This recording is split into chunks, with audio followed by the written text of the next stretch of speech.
mais de 10.000 soldados franceses pereceram nos 56 dias que durou o cerco de Dien Bien Phu. O Império Colonial Francês na Indochina desmoronou para sempre quando os revolucionários vietnamitas cercaram o vale.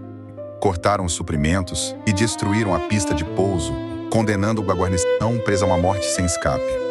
Os Acordos de Genebra, assinados em 1954, dividiram o Vietnã em duas nações separadas pelo paralelo 17. O norte sob o controle comunista de Ho Chi Minh, o sul convertido em um estado satélite apoiado pelos Estados Unidos. As eleições de reunificação, prometidas para 1956, nunca foram realizadas, porque as grandes potências impuseram uma divisão que ninguém no Vietnã desejava. Como um tratado de paz se transformou no germe de uma guerra ainda mais destrutiva? Quais interesses ocultos selaram o destino de uma nação inteira?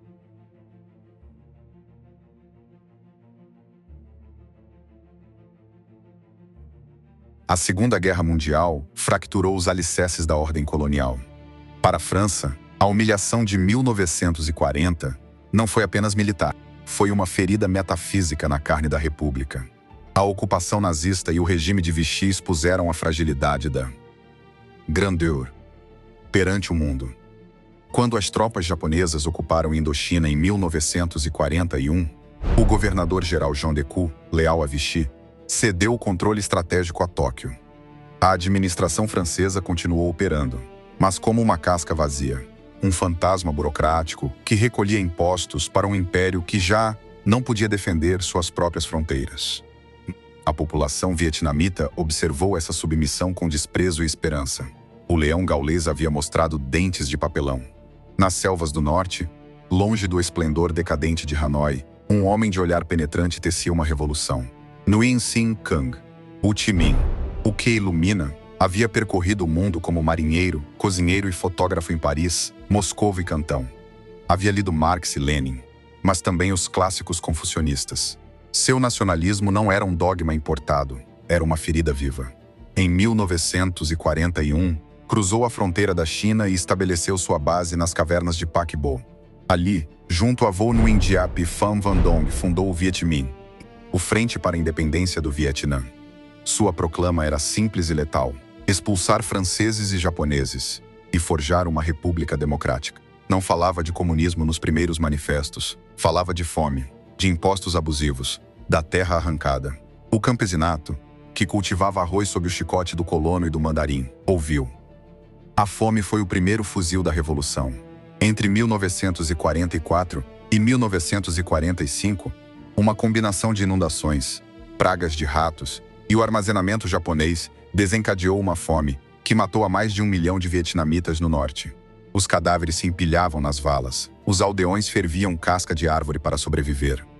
As autoridades francesas, ainda presentes sob o guarda-chuva japonês, não fizeram nada. O Viet Minh, por outro lado, organizou incursões para saquear armazéns de arroz e distribuir o grão entre os famintos. Ho Chi Minh entendeu que a legitimidade não se ganhava nas urnas, mas no estômago vazio do camponês. A fome foi o crisol onde o ressentimento se tornou ódio organizado. Em março de 1945, o Japão, temendo um desembarque aliado, executou o golpe final contra a administração francesa. Os soldados nipônicos desarmaram a guarnição colonial em uma noite de traição. Oficiais franceses foram decapitados com katanas em seus próprios quartéis. A legião estrangeira foi massacrada em Lang Son. O Império Francês na Ásia ficou reduzido a prisioneiros em suas próprias fortalezas. O Viet Minh observou a dança dos tigres e esperou seu momento. No dia 15 de agosto de 1945, o Japão se rendeu. O vazio de poder foi absoluto. Ho Chi Minh ordenou a insurreição geral. Em Hanoi, no dia 19 de agosto, uma maré humana de camponeses, operários e estudantes tomou a ópera e a residência do governador. Sem único disparo, a cidade caiu nas mãos do Viet Minh. No dia 2 de setembro, na Praça Ba Dinh, Ho Chi Minh leu a Declaração de Independência do Vietnã. Tomou emprestadas as palavras da Declaração de Independência dos Estados Unidos.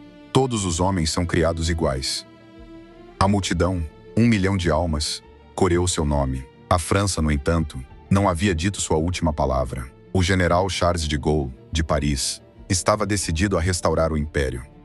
O sangue voltaria a manchar os arrozais.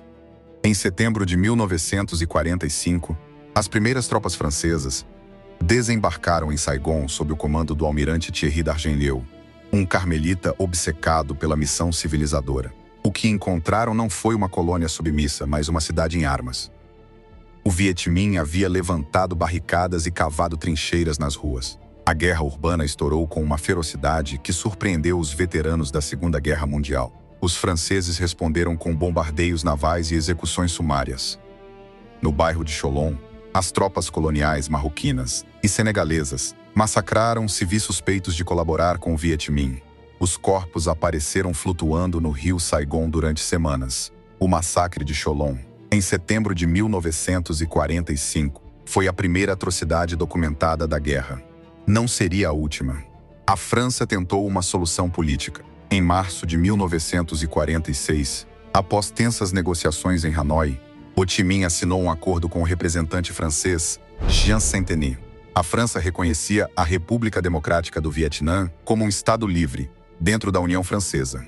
Em troca, as tropas francesas poderiam estacionar no norte para substituir as forças chinesas de ocupação. Ho Chi Minh, pragmático, aceitou. Sabia que seu exército não estava pronto para uma guerra total.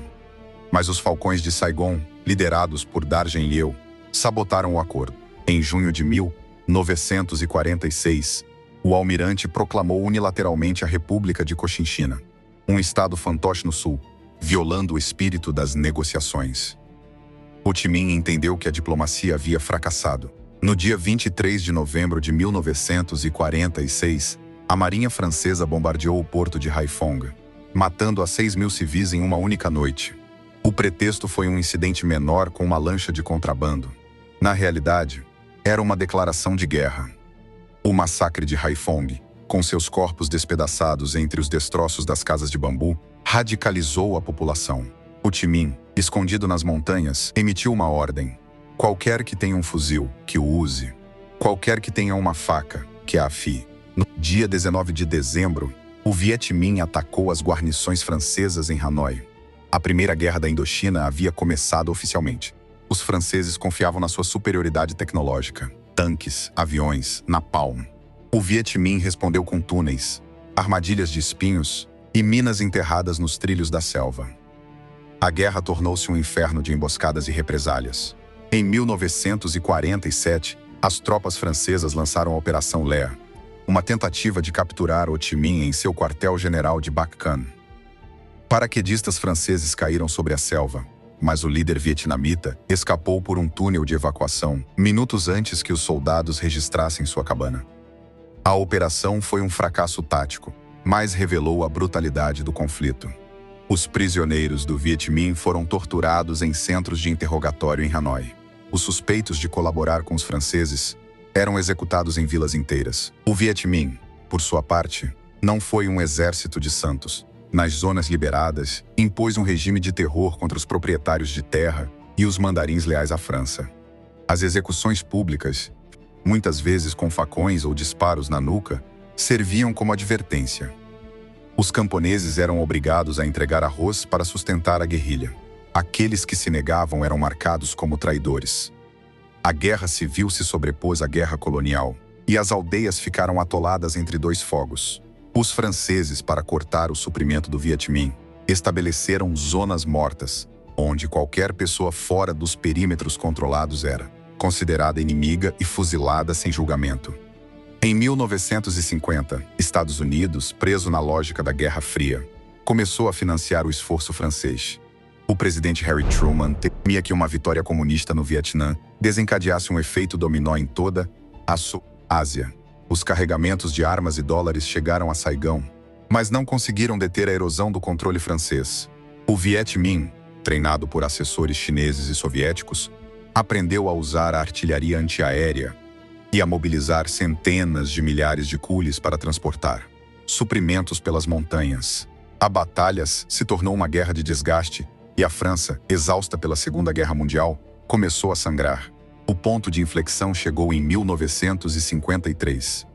O general Henri Navarre, comandante-em-chefe francês, concebeu um plano para atrair o Viet Minh para uma batalha campal, onde a artilharia e a aviação francesas pudessem aniquilá-lo.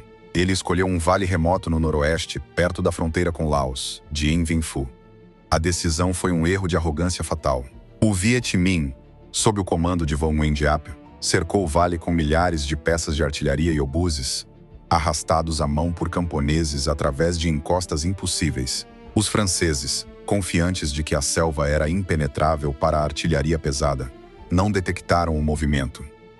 No 13 de março de 1954, as posições francesas foram bombardeadas sem piedade. As trincheiras se tornaram tumbas. O aeródromo, única linha de suprimento, foi destruído.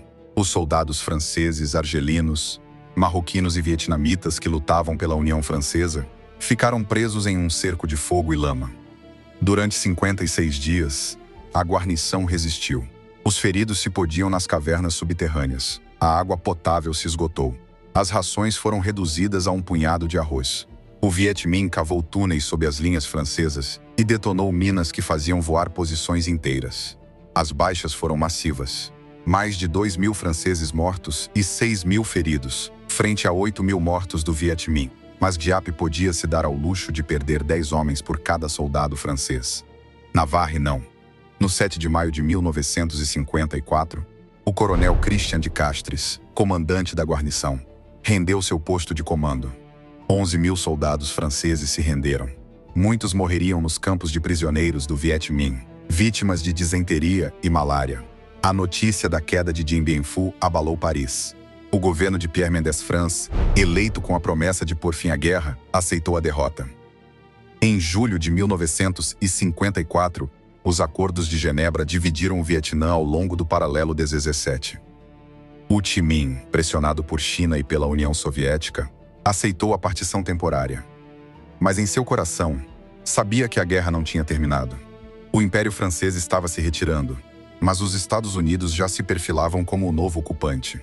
A ferida da França na Indochina cicatrizaria, mas a do povo vietnamita, aberta pela fome, massacres e traição, sangraria por 2 décadas a mais. O Império ferido não morreu em Dien Bien Phu, simplesmente mudou de rosto.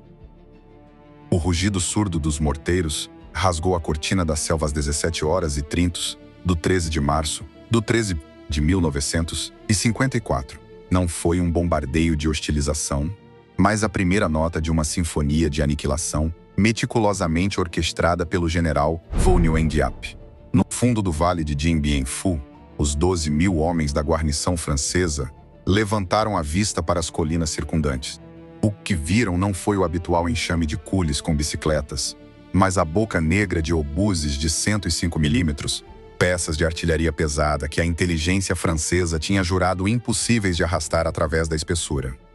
A armadilha, projetada pelo general Henri Navarre como um engodo para atrair e destruir o Viet Minh em batalha campal, havia se fechado sobre seus próprios criadores. Mas Navarre, de sua mesa em Saigon, havia subestimado a vontade de um inimigo que mobilizou 100.000 camponeses para desmontar os canhões, transportá-los a lombo de homem durante quilômetros de caminhos impenetráveis e posicioná-los nas cristas que dominavam o vale. Os franceses, confiantes em sua superioridade aérea, se encontraram no fundo de uma cratera, com os canhões inimigos apontando diretamente para suas gargantas. O primeiro ataque caiu sobre o posto de resistência Beatrice, defendido pela legião estrangeira. Às 18 horas, a artilharia do Viet Minh cessou de golpe, e da selva emergiu uma maré humana. Os legionários, atordoados pelo bombardeio que havia destroçado seus bunkers de concreto e enterrado seus oficiais, dispararam às cegas enquanto as ondas de ataque vietnamitas, com baionetas caladas, subiam pelos arames farpados. A luta corpo a corpo foi brutal, um eco das trincheiras de Verdun no coração do Sudeste Asiático. A ordem de Giap era clara. Não haveria prisioneiros nas primeiras horas, apenas uma demonstração de poder absoluto. Para meia-noite, Beatrice era um cemitério fumegante. 1.200 soldados franceses jaziam mortos ou feridos entre os escombros. O coronel Charles Piroth, o oficial de artilharia que havia jurado que os canhões inimigos nunca poderiam alcançar suas posições, se trancou em seu bunker e detonou uma granada contra seu peito. No silêncio que se seguiu à explosão, os oficiais franceses compreenderam a verdade. Não estavam sitiando o Viet Minh, estavam sendo empurrados para uma vala comum. O cerco se tornou um pesadelo de lama e estilhaços. Os franceses tentaram reabastecer a guarnição por meio de lançamentos aéreos, mas a artilharia antiaérea do Viet Minh, outra surpresa tecnológica, transformou o céu em um cemitério de alumínio. Os pilotos estadunidenses, contratados pela CIA sob bandeiras fantasmas, descreviam o vale como uma tigela de fogo. Os suprimentos caíam em mãos inimigas. Os feridos se podiam nos hospitais subterrâneos, onde os cirurgiões operavam sem anestesia, iluminados pela luz mortiça de lâmpadas de querosene. A sede se tornou uma arma. O Viet Minh havia desviado os riachos e os soldados franceses bebiam água contaminada com cadáveres em decomposição. A disenteria e o tifo dizimaram os defensores mais rápido que as balas. Mas o verdadeiro massacre ocorreu nas trincheiras avançadas. Giap, aplicando táticas de cerco aprendidas com Mao Zedong, ordenou a seus sapadores cavar túneis que se aproximavam sorrateiramente das posições francesas. Quando estavam bem perto, detonavam cargas de dinamite que abriam crateras enormes, e os soldados do Viet Minh saltavam para dentro, degolando os defensores antes que pudessem reagir. Os relatórios franceses falam de posições inteiras que simplesmente desapareciam em explosões de terra e carne. Não havia rendição possível. As tentativas de rendição eram recebidas com rajadas de metralhadora. O Viet Minh não estava ali para fazer prisioneiros, estava ali para exterminar o símbolo do poder colonial. No dia 7 de maio de 1954, após 56 dias de inferno, o coronel de Castres emitiu sua última mensagem por rádio. Estamos voando todos os nossos depósitos. Adeus. O silêncio que se seguiu foi rompido pelo hino dos trabalhadores, cantado pelos soldados do Viet Minh, enquanto entravam no bunker de comando. A rendição não foi uma cerimônia ordenada. Os franceses que saíam com as mãos para cima eram despidos de seus capacetes, botas e relógios. Os oficiais foram separados da tropa. O que se seguiu não foi um tratamento humanitário, mas uma marcha da morte em direção a campos de prisioneiros, a centenas de quilômetros de distância. Dos 11.000 soldados franceses capturados, quase a metade morreu pelo caminho.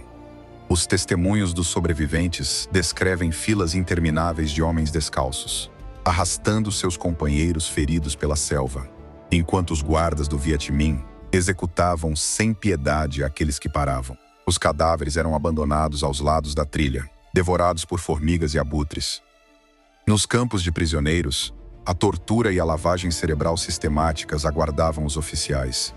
Os soldados rasos, considerados vítimas do imperialismo, eram submetidos a trabalhos forçados nos arrozais, onde a malária e a fome faziam o trabalho sujo do algoz. A França havia perdido uma batalha, mas o Viet Minh havia demonstrado que não negociaria a liberdade de seu povo. Nos arrozais de Dien Bien Phu, encharcados de sangue francês e vietnamita, nasceu o Vietnã que se negaria a se ajoelhar diante de qualquer império, fosse francês ou americano. O eco daquelas canhões continuaria soando por mais 2 décadas, nas selvas de um país que o mundo mal começava a conhecer. Em 7 de maio de 1954, às 17h30, o silêncio caiu sobre o vale de Dien Bien Phu. Não foi um silêncio de paz, mas o estertor de um império. Após 56 dias de cerco infernal, os últimos redutos franceses Eliane, Dominique e Claudine tinham desmoronado sob o peso do martelo da artilharia do Viet Minh. O general Christian de Castres, trancado em seu bunker subterrâneo, não pronunciou grandes discursos. Sua última mensagem por rádio foi um código simples e devastador. Nós estamos perdidos. Estamos perdidos. As linhas telefônicas com Paris foram cortadas. O mundo ouviu o silêncio. A capitulação não foi um ato formal de cavalheiros com penas e espadas. Foi uma rendição maciça, suja e desordenada. Colunas de soldados da União Francesa, legionários, paraquedistas, atiradores argelinos, marroquinos e vietnamitas leais, emergiram de suas trincheiras podres com as mãos para cima. O fedor de morte, de pólvora e de barro era irrespirável. Os vietnamitas do Viet Minh, homens famintos vestidos com trapos e sandálias de pneu, não mostraram clemência. Durante meses, haviam arrastado peças de artilharia por encostas impossíveis. Haviam cavado túneis com as unhas. Haviam morrido por dezenas de milhares sob as bombas francesas. Agora, o inimigo estava à sua mercê. Os testemunhos dos sobreviventes descrevem uma cena dantesca. Os oficiais franceses foram separados da tropa. A muitos lhes arrancaram as insígnias, as botas e os capacetes. O coronel Pierre Langlais, conhecido como o Bruno, foi conduzido a rastras. O general de Castries, escoltado pelos soldados de von Nguyen, foi obrigado a caminhar quilômetros em direção à selva. Não houve disparos de graça, mas sim uma humilhação metódica. Os prisioneiros foram despojados de tudo: identidade, grau, dignidade. Os feridos, abandonados nas trincheiras sem água ou gases, foram rematados em alguns casos por franco-atiradores ou simplesmente deixados a morrer. A Cruz Vermelha não teve acesso. O Viet Minh não tinha recursos nem intenção de tratar um exército invasor com os protocolos de Genebra.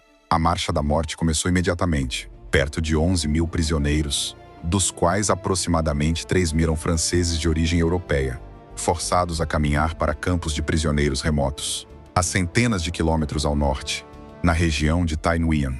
O trajeto, que durou semanas, foi um inferno de disenteria, malária e gangrena. Os guardas vietnamitas, endurecidos por anos de guerra colonial, golpeavam os tardios com culatas de rifle.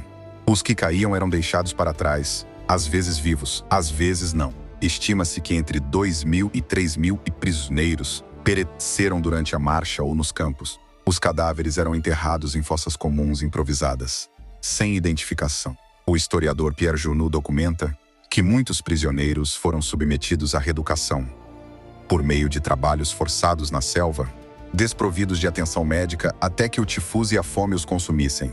Mas a capitulação não foi apenas física, foi simbólica. No momento da rendição, os soldados do Viet Minh hastearam a bandeira vermelha com a estrela amarela sobre o bunker de Castries.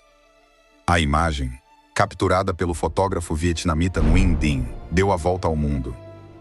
Para a França, era o fim da Indochina francesa. Para o movimento comunista internacional, uma vitória épica. Ho Chi Minh, de seu retiro na selva, soube que havia derrotado uma potência colonial com recursos infinitamente superiores. Giap, o estrategista, havia ganho a batalha decisiva, mas a vitória teve um custo humano monstruoso. As baixas do Viet Minh são estimadas em mais de 20 mil mortos e 30 mil feridos. O vale ficou semeado de ossos e estilhaços. Os crimes de guerra não se limitaram ao campo de batalha. Nas semanas posteriores, o Viet Minh executou sumariamente colaboradores vietnamitas capturados em Dien Bien Phu. Os traidores, soldados do Exército Nacional Vietnamita leal a Bao Dai, foram fuzilados sem julgamento. Os arquivos do Partido Comunista do Vietnã, parcialmente desclassificados, revelam ordens de eliminar os elementos reacionários entre os prisioneiros. Não houve tribunais. Houve paredões improvisados na selva. A violência não cessou com a assinatura do armistício. Continuou nos campos de reeducação, onde a tortura psicológica e a lavagem cerebral se tornaram política de Estado. Para os franceses, a capitulação foi uma ferida aberta. O governo de Pierre Mendès France, que assumiu o poder apenas um mês depois, herdou um exército destroçado e uma opinião pública em fúria. Os repatriados, os poucos que sobreviveram, voltaram à França em silêncio, marcados pelo estigma da derrota. Muitos foram recebidos com indiferença, outros com hostilidade. A Guerra da Indochina, que havia começado em 1946 como uma luta contra a insurgência comunista, terminou com a humilhação nacional. O mito do soldado colonial invencível desmoronou na lama de Dien Bien Phu. Os Acordos de Genebra, assinados no 21 de julho de 1954, formalizaram a rendição francesa. Mas em campo, a capitulação já havia ocorrido 2 meses antes, em um vale remoto onde os canhões calaram e os homens choraram. Ali, entre os arrozais alagados e as colinas calcinadas, nasceu o fantasma do que seria o Vietnã. E também, sem que ninguém soubesse então, se semeou a semente de uma guerra ainda mais terrível. Os Estados Unidos, que havia financiado o esforço bélico francês com cerca de 3 mil milhões de dólares, observaram a distância, mas não iriam embora. Assumiriam o comando. E a capitulação francesa, longe de trazer a paz, tornou-se o prólogo de um pesadelo que duraria 2 décadas mais. A Conferência de Genebra, inaugurada no 26 de abril de 1954, não foi um diálogo entre vencedores e vencidos, mas sim uma partida de xadrez onde as peças eram nações e os peões, milhões de vietnamitas. O Palácio das Nações Testemunha muda de impérios desmoronando. Abrigou delegações que chegaram com agendas ocultas e sorrisos de gelo. John Foster Dulles, secretário da Estado dos Estados Unidos, recusou-se a apertar a mão do primeiro-ministro chinês Zhou Enlai, um gesto que condensava a paranoia da Guerra Fria em um único desprezo. A França, derrotada e humilhada em Dien Bien Phu, buscava uma saída digna. Sua delegação, liderada por Pierre Mendès France, prometeu renunciar se não conseguisse um acordo em 30 dias. A União Soviética, através de Vyacheslav Molotov, manobrava para consolidar sua influência na Ásia sem provocar uma intervenção direta de Washington. A República Popular da China, recém-saída de sua própria guerra civil, pressionava Ho Chi Minh para que aceitasse uma partição temporária, priorizando a estabilidade regional sobre a unificação imediata. Ho Chi Minh, o tio Ho, havia chegado a Genebra acreditando que sua vitória militar lhe concederia a totalidade do Vietnã. Mas ele se deparou com uma realidade brutal. Seus aliados, Moscou e Pequim, o obrigaram a engolir o amargo cálice do compromisso. As atas das sessões secretas revelam a tensão. Os delegados vietnamitas do Viet Minh, vestidos com trajes ocidentais emprestados, ouviam como se traçavam fronteiras em mapas que eles próprios não haviam desenhado. O ponto álgido chegou quando se fixou o paralelo 17 como linha divisória provisória. Era uma cicatriz no mapa, uma ferida que sangraria durante 2 décadas. Dulles, de sua suíte no Hotel Richmond, redigia telegramas, cifrados onde esboçava a criação de um fantoche no sul, uma barreira contra o comunismo. Enquanto os delegados debatiam sobre prazos eleitorais e zonas de reagrupamento, os campos de prisioneiros do Viet Minh no norte já aplicavam a reeducação, um eufemismo para a purga e a fome. Em Saigão, o imperador Baodai, um fantasma hedonista, jogava bridge enquanto seu futuro se decidia a milhares de quilômetros. Os Acordos de Genebra, assinados no 21 de julho de 1954, foram um armistício de papel. Não houve vitória moral, apenas uma trégua armada. Os Estados Unidos, que nunca assinaram o acordo, começaram imediatamente a sabotar as eleições de reunificação previstas para 1956. A CIA infiltrou agentes, financiou senhores da guerra e apoiou o católico Ngo Dinh Diem, um nacionalista anticomunista que logo instauraria um regime de terror no sul. No norte, Ho Chi Minh consolidou seu poder, executando latifundiários e dissidentes em purgas que deixaram dezenas de milhares de mortos. Genebra não foi a paz, foi o prólogo do pesadelo. As potências dividiram o bolo, mas deixaram as migalhas envenenadas para o povo vietnamita. A mesa das potências, esculpida em carvalho suíço, continua manchada com a tinta de um tratado que selou o destino de uma nação. O silêncio dos arquivos diplomáticos grita hoje com a voz dos fuzilados nos arrozais. No dia 7 de maio de 1954, os artilheiros vietnamitas, ocultos nas encostas da selva, reduziram a pó o posto de comando francês em Dien Phu General. Guy Castries se rendeu por radiograma. Mais de 2.000 soldados da União Francesa jaziam mortos. Os 10.000 restantes empreenderam uma marcha forçada para campos de prisioneiros onde a disenteria e a fome fariam o trabalho das balas. A França, humilhada, perdeu seu império em uma só batalha. Mas a guerra não terminou, se transformou. Em Genebra, em julho, as delegações se reuniram sob os frescos tetos da Liga das Nações. Pham Van Dong, representante de Ho Chi Minh, exigiu a independência total. Pierre Mendès France, urgido pelo cansaço de seu país, ofereceu uma retirada escalonada. Zhou Enlai, temendo uma intervenção estadunidense, pressionou os comunistas para que aceitassem uma divisão temporária. Os soviéticos, envolvidos na sucessão de Stalin, apoiaram a proposta. Os Estados Unidos, representados por Walter Bedell Smith, observaram com desconfiança. Não assinaram o acordo final, apenas prometeram não perturbar seu cumprimento. O resultado foi um mapa traçado sem tinta, apenas com a pressão de um lápis sobre o paralelo 17. A linha imaginária cortou o Vietnã em duas. Ao norte, Hanoi se tornou a capital da República Democrática do Vietnã, um estado comunista que herdou as fábricas abandonadas pelos franceses e uma economia de guerra. Ho Chi Minh pronunciou discursos de um balcão de madeira, prometendo terra para os camponeses e punição para os colaboradores. Começaram as execuções sumárias nas aldeias. Proprietários de terras, funcionários da administração colonial, católicos suspeitos de lealdade à França. Os corpos apareciam nos arrozais, com as mãos atadas às costas e um tiro na nuca.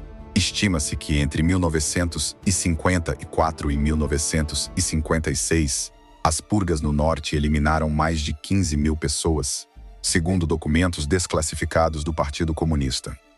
Não houve julgamentos, apenas reuniões de aldeia onde se denunciava o inimigo de classe. Ao sul do paralelo 17, Saigon fervia com a energia de uma cidade ocupada. O imperador Baodai, um monarca hedonista que preferia os cassinos da Riviera Francesa ao seu próprio país, delegou o poder a Ngo Dinh Diem, um católico nacionalista que retornou do exílio nos Estados Unidos. Diem, ajudado pela CIA, consolidou seu regime através do terror. Suas forças, treinadas por assessores militares americanos, invadiram as pagodas budistas e as aldeias do delta do Mekong. Os prisioneiros políticos, acusados de simpatizar com o Viet Minh, foram enviados para a ilha de Con Som, onde as celas de concreto, chamadas jaulas de tigre, mal permitiam ficar em pé. Lá, os interrogadores utilizavam eletricidade e água forçada para extrair confissões. Os corpos dos executados eram jogados ao mar, devorados pelos tubarões. A população civil ficou presa entre dois fogos. 1 milhão de pessoas, na sua maioria católicos do norte, fugiram para o sul em barcos da Marinha dos Estados Unidos. A Operação Passagem para a Liberdade, coordenada pela 7ª Frota, evacuou 800 mil refugiados em 1954 e 1955. Famílias inteiras abandonaram seus túmulos ancestrais, seus campos de arroz, suas aldeias. Nos cais de Haiphong, as mães entregavam seus filhos aos marinheiros, esperando que sobrevivessem à viagem. Aqueles que ficaram no norte foram submetidos a uma reforma agrária brutal. Os quadros do partido, jovens idealistas armados com listas de proprietários, invadiram as casas durante a noite. Os latifundiários, mesmo aqueles que possuíam apenas meia hectare, eram arrastados para as praças da aldeia e executados publicamente. As estatísticas oficiais do governo norte-vietnamita, reveladas décadas depois, admitem mais de 13 mil mortos durante a reforma agrária, embora historiadores independentes elevem a cifra a 50 mil. Nos povoados fronteiriços, os camponeses semeavam arroz sob o olhar das patrulhas. Alguns, como o ancião Tran Van Diap, lembravam-se de ter lutado ao lado de Ho Chi Minh contra os japoneses. Agora, seu filho servia no Exército do Sul. A guerra não termina, disse a um jornalista francês. Só muda de uniforme. As minas enterradas nos caminhos, os atiradores ocultos nos bambus, os interrogatórios nas delegacias. Tudo era um prelúdio. No dia 16 de julho de 1955, Diem declarou que seu governo não participaria das eleições de reunificação. O Norte é um estado escravo, afirmou em um discurso radiofônico. Ho Chi Minh respondeu com uma arenga de Hanoi. O povo vietnamita não aceitará uma divisão imposta por estrangeiros. Os Estados Unidos, com o argumento de conter o comunismo, aumentou sua ajuda militar ao sul. Em 1956, o primeiro assessor americano morreu em combate. Em 1957, os primeiros quadros comunistas infiltraram o sul, iniciando uma insurgência que logo seria chamada de Vietcong. A Guerra do Vietnã havia começado. O paralelo 17, traçado em uma mesa de conferências, se tornou a linha mais mortal do Sudeste Asiático. Durante 2 décadas, os bombardeios estadunidenses, as emboscadas comunistas, as execuções sumárias de Saigon e as purgas de Hanoi se sucederiam sem trégua. 3 milhões de vietnamitas morreriam antes que a linha desaparecesse em 1975, quando os tanques norte-vietnamitas atravessaram os portões do Palácio Presidencial em Saigon. Mas em 1954, tudo isso era futuro.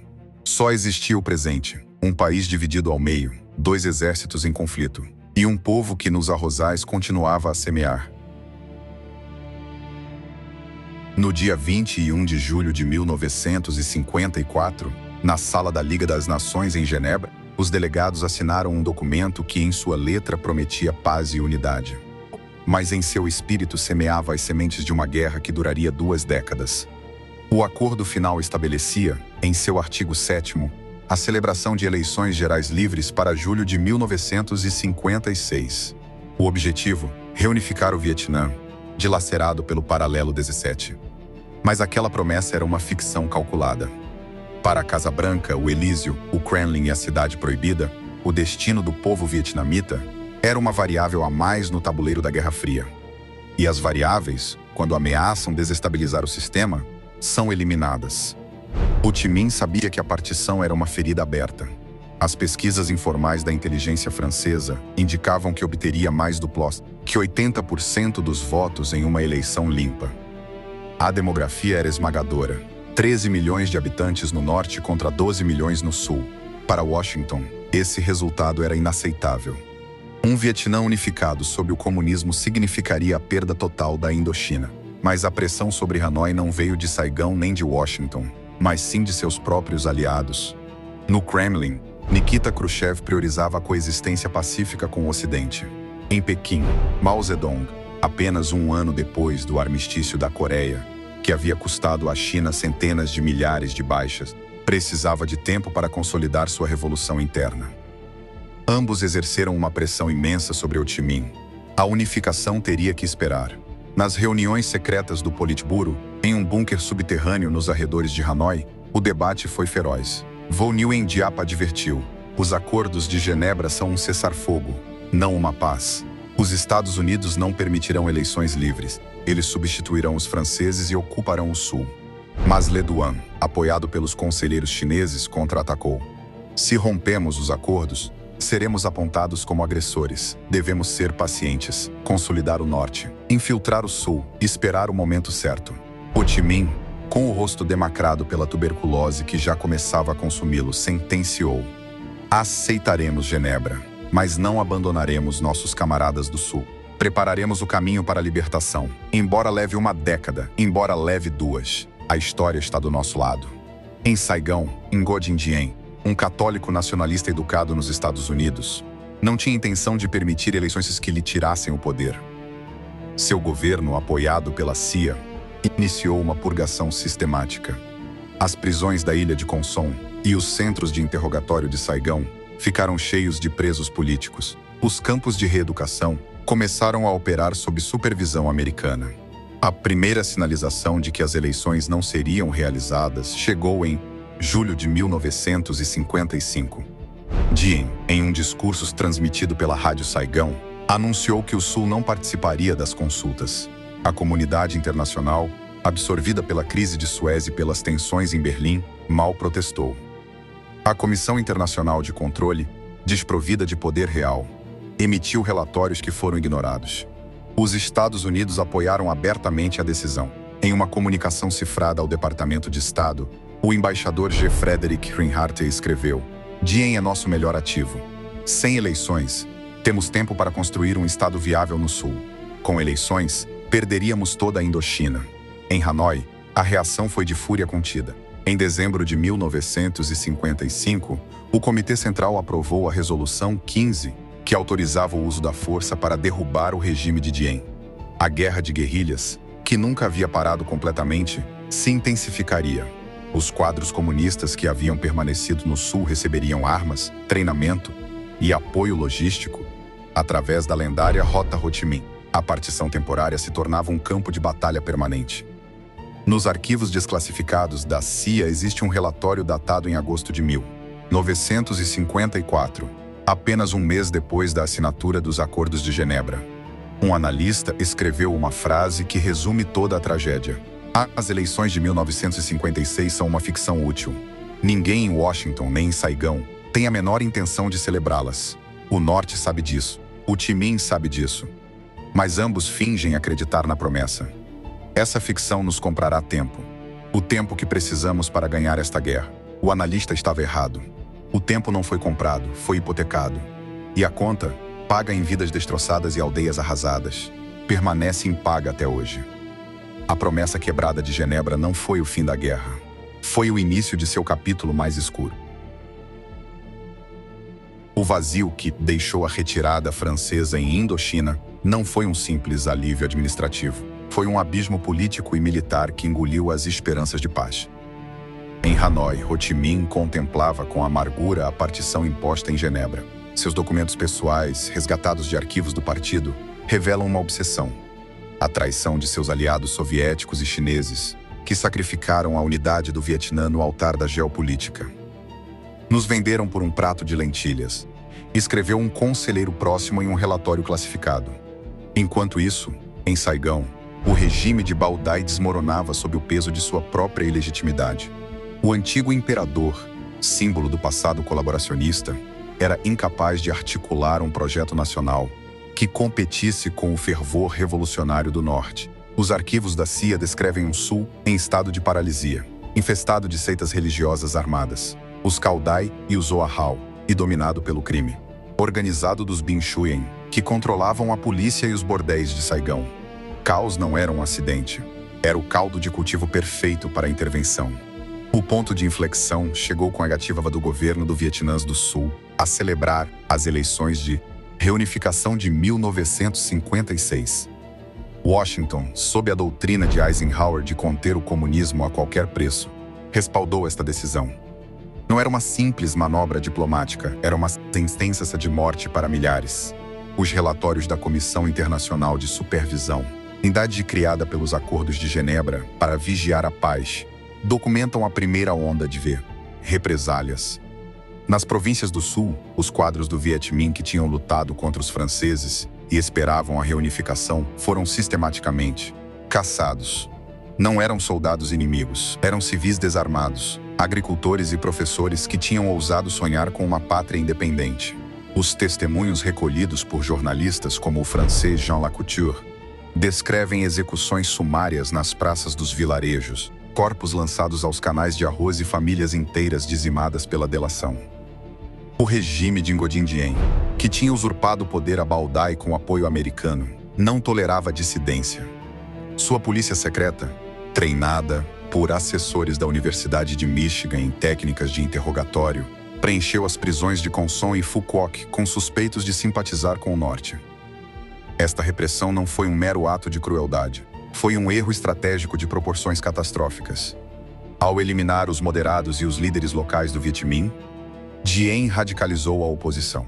Em 1957, os primeiros disparos da insurgência survietnamita ressoaram nos arrozais do delta do Mekong. Não foram ordenados por Hanoi. Foram uma resposta orgânica à violência do Estado. Os arquivos do Partido Comunista do Vietnã, desclassificados parcialmente na década de 90, confirmam que a decisão de apoiar a luta armada no Sul não foi imediata. Ho Chi Minh e seus generais duvidavam. Temiam uma intervenção massiva dos Estados Unidos, mas os relatórios das massacres de camponeses em Quang Ngai e as execuções nas aldeias de Binh Tre os convenceram de que não tinham alternativa. A guerra já tinha começado, não nas fronteiras, mas no coração de cada aldeia. O conflito, que estouraria na década seguinte, não foi uma invasão do Norte. Foi uma guerra civil alimentada pelo terror. Um conflito onde cada lado, em sua luta pelo poder, semeou as sementes de atrocidades que ainda hoje mancham a terra vietnamita. O vazio deixado pela França não foi preenchido pela democracia, mas sim pelo ódio e pela metralha.